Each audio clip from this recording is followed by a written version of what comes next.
People talk about the existential risk of AI, the idea that AI could destroy all of humanity. My view is that we're already facing an existential risk.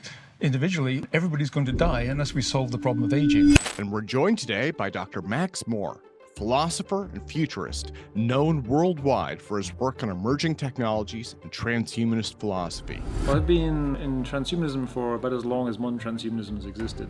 In the future, people who die today of cancer or heart disease or aging itself could be revived. So what we do is we preserve people in an unchanging state so that they can go to a future time where we have much more advanced medical technology and they can have a second chance. You look at Star Trek, set in the 24th century, for goodness sake, and they still die at the same age that we do. To me, that's completely crazy. That's so unrealistic. So cryonics is simply an extension of emergency medicine in that what we're saying is don't give up on the patient. So the goal for me is for us to become eventually post-human.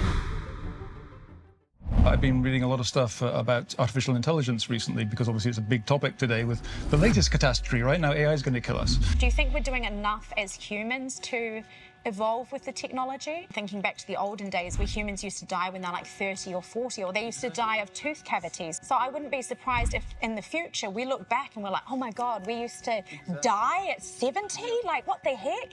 That's an important point because people who say, well, why should you live longer? That's not normal. Go back a little bit. It was normal to die at 20 or 30 or 40 at the best.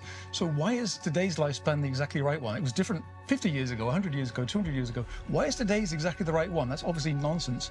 So it's just that you've settled, it's called the status quo bias. What is today is what we think is normal and right. But it wasn't just a short time ago. It won't be in the future. What do we need to do in order to get to the point that we're reviving the humans that we have preserved?